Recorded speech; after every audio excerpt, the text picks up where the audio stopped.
Hey, what's up? What if you were to contact me and ask me, Mr. Alberto, what I do for the SAT math section? What do I need to study? I'm going to tell you, it's going to be four parts of math. You got algebra, advanced math, data analysis, and geometry. I would first tell you, you better jump all over the algebra. So let's go back in time and see what you guys can recall with the algebra. I'm going to show you how I would work these questions if I were to do this type of drill and I had to get ready for the exam. All right, here we go. First things first.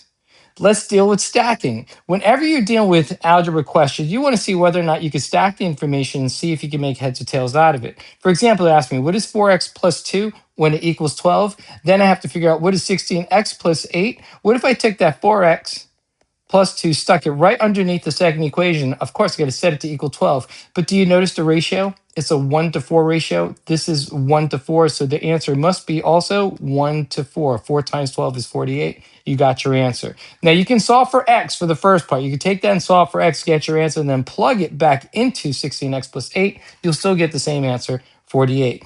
What about this guy? Question number 3 in that first page. Yes, this is a 5-page document. I'm going to do a video for each page so that you guys can determine which questions give you the most trouble and then go straight. Just scan through the video or speed up the video and find the parts that give you trouble and then watch the video of it. Or you can watch the whole thing. Either way, do it your speed. Remember, if I'm going too slow, you can increase the speed to 1.5% and then whoop, you can watch it in a faster rate.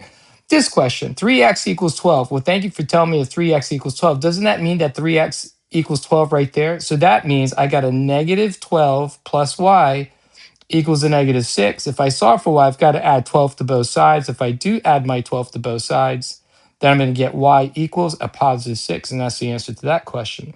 The other one, plugging in y. Get familiar with these guys. You see this equation going on here? You see the second one, but they tell you that y equals a negative 3x. Well, if it does equal negative 3x, couldn't we just stick it right into the second equation? Right in here. All right, that's 4x and minus 3x equals 15. What is 4x minus 3x? That is 1x equals 15. So the solution to this question is 15.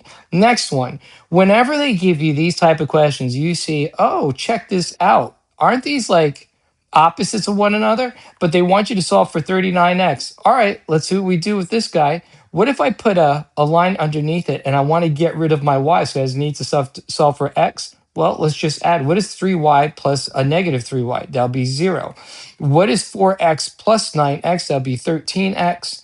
And what is a positive 17 plus a negative 23? That would be a negative 6. So therefore, 13x equals 6 and x equals, oh, wait a minute.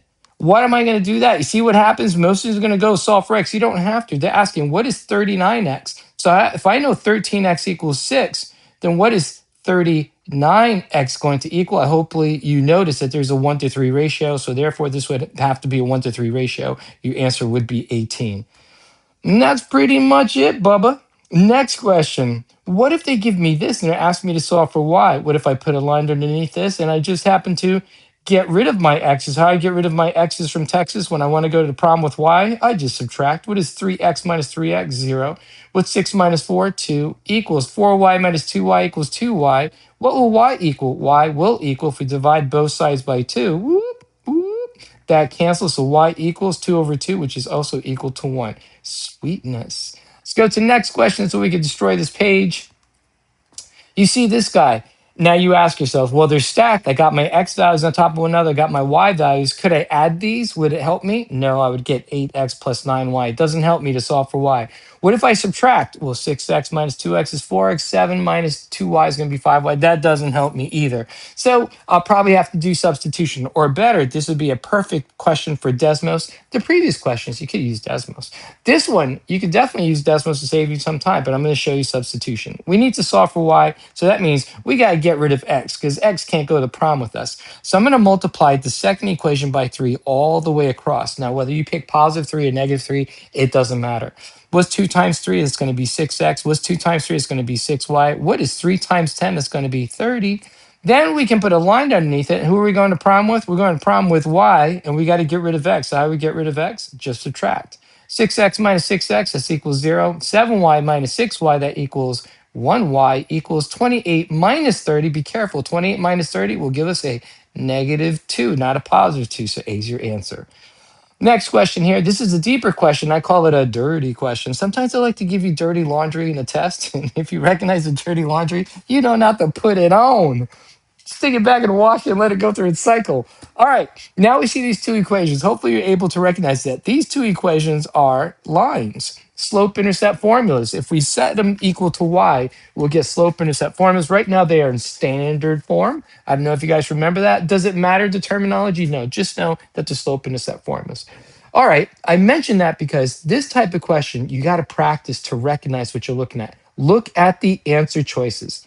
The answer choices are using the letter R, right? For each answer, you have the letter R. Here's where they get tricky with their questions. They confuse students because students will read this and like, what the heck am I reading? For each real number R, which of the following points lies on a graph of each equation in the XY plane for the given system? All right, you see in the first answer, oh, by the way, each of these, each answer, they're showing you X and Y coordinates. That's an X coordinate and that's your Y coordinate, comma, and parenthesis. So they're each showing you X, Y coordinates. That's another thing that students are unfamiliar with. All right, but Mr. Alberto, how do I destroy this? All right, 2.5 GPA student, because I love 2.5 GPA students, because once you show them how to do something like this, they're like, oh, please show me some more. The high GPA student, they get all locked up and bent out of shape. He's like, well, that doesn't agree with what my teacher showed me in school. We don't care about that. We're going to take the first equation. Let's set it to equal y, right? Let's go through our steps. 3y. Mr. Alberto, can I put this in decimals? Yes, but then you'll get jammed because you don't know what to look for. Negative 2x plus 7. Continue to solve for y. We divide by 3 all the way across. So y equals a negative 2 over 3x plus 7 over 3. All right. Next stop, my 2.5 GPA student. Which answer for my y value, right? This one, this one, this one, and this one has the same that's being shown right here, but instead of using x, you're using r. Answer choice A shows me a negative r over 5 plus 35. Nope, that does not match. And then the other one is showing me just r, right? That doesn't match with what I got there. The other one is showing me positive 2r over 3, or it could be 2x over 3 plus 7 over 3. But it's not negative. It's a positive 2 over 3. So that can't be the answer. And the next one, it's upside down, a negative 3 over 2. No, I got a negative 2 over 3. So therefore, that can't be the answer. What do I do then? They don't work. The next step is going to be you take the equation and then solve for x. Ready? So I'm going to subtract 3y from both sides. It says 2x equals a negative 3y plus 7. Next step, divide 2 all the way across. X equals a negative 3 over 2y plus 7 over 2. Now, which answer matches your x value? We can see that C and D doesn't work. They're just showing us R and R. So C and D are out. What about B? B is showing us a negative 3 over 2R. That's like a negative 3 over 2y plus 7 over 2. 7 over 2. Ding dong, we got our answer. We're in and out of the question. Done. You can verify by checking A. A does not match either. We're out of here. All right. Oh, I thought we finished the page. No, we got two more. Question number 18. What? No images? That's okay. Take a look at the answer choices. That means we have to come up with an answer. Now we see all this gibberish. Some students are like, oh my goshness, I hate word problems. They scare me.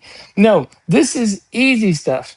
It's question number 18. So it's a medium level question. Now, let's break this sucker down. A company that provides well watching tours. Oh, what does this mean? System of equations, English to math. So we're going to translate from English to the mathematicals.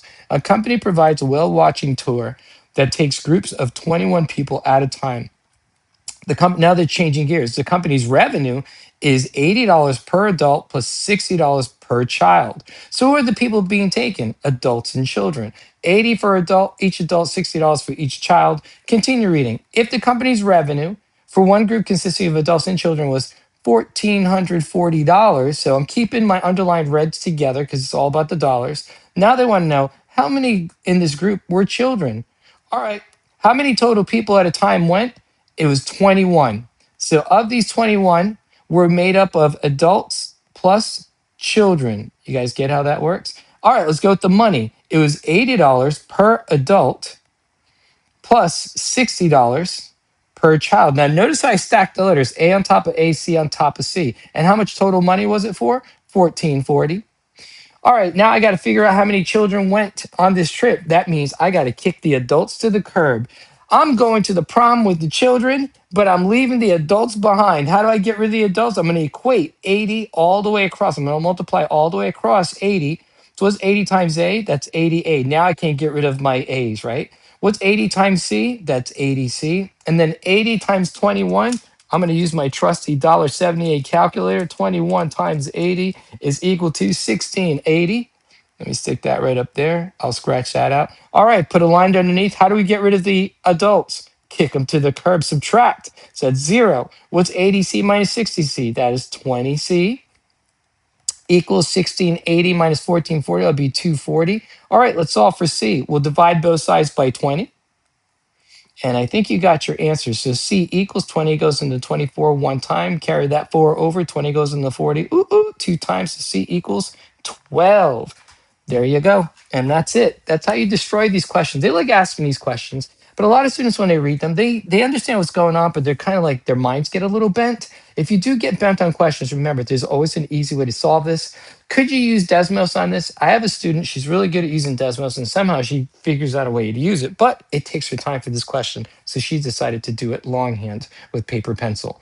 Question number 14, very similar question. What is it? System of equations, English to math. A small business owner budgets $2,200 to purchase candles. Sounds good. The owner must purchase a minimum of 200 candles to maintain the discounted pricing.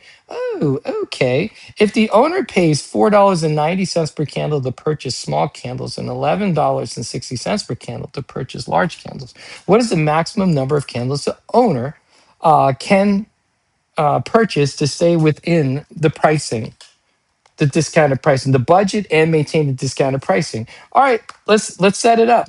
We got two types of candles. Let's go with the minimum of candles, right? So we got small candles and large candles, and we have a total of, oh, actually, it says a minimum of, so it's got to be greater than equal to 200 candles. Then the next part, the dollars. We got $4.90 per candle that are teeny tiny. So 490 small plus, and our large candles are 1160. All right, cool. And notice it says, you got to be careful of the words. Discount must purchase a minimum of 200 candles. Discount, the owner of the purchase candle. What is the maximum number of large candles purchase? Oh, budget's $2,200. That's going to have to be less than equal to $2,200. All right. Any suggestions? Think about what we did in last question. What would you do to this one? Right? We need to solve for, they're asking, what is the maximum number of what? Large candles. So we're going to solve for large candles, which means who is not going to the prom with us? We're kicking somebody to the curb. We got to kick the small candles to the curb. So as we kick the candle to the curb, we take a look and we're going to multiply everything all the way across in a top string by 490. So if I multiply 490 times S, it's going to be 490S. And then 490 times L, 490L. And what's 200 times 490? Trusty calculator. Ooh, I need new batteries. $980. Let me use black. 980. All right. What's the next step? Do you guys recall? The next step is to take a line right there. Whoop, right? We're going to do this. And then what else will we do? We're going to get rid of the small candles so we can simply subtract. So 490S minus 490S, that'd be 0. All right, what's 490 minus 1160? Yeah, I know it's kind of weird. You're still going to get the correct answer. So 490 minus 1160 is going to equal 670. And that is L. And then 980 minus 220, or 2,200 is going to be 1220. All right, let's solve. So if I set it, budget to purchase. All right, so here we go. So if I set it to this, I'm going to solve for L. How do I solve for L? I'm going to divide both sides by 670. So L is going to be less than equal to 1220 divided by 6.70, and that equals, oh man, my calculator is all kinds of messed up. 182.08. 182.0. Let's round it to '09. So what's our answer? If you use your calculator, can you believe it? My battery just died in my calculator. Our answer is 182.09. Notice there are no answer choices. So what do you put in the 6 boxes that are given to you during the exam? That's the tough part. Students are going to put 182.09 and it will be wrong. But you answered the question correctly, but it's not the way that they want them. Why? Because in the question it's saying, what is the maximum number of large candles? Can I use 0.09 of a candle? No, I have to use whole candles. So our answer to this question is 182. This is a slick, tricky question. It still pertains to what we had done in the previous question where they gave us answer choices. But this one, is the maximum number of large candles that can be purchased. And that's pretty much it. Just eliminate the decimal information and you're good to go. That ends this first page. Till the next page, page 2. Peace out. Hey, by the way, don't stress if you're taking a test around the corner and it's too soon for you. Relax. If you're scheduled to take it, just take it. Just go in knowing you're going on a fact finding mission with no stress. You're going to find out what you need to do to get ready the best way for the next exam that will come after. Take care, everybody.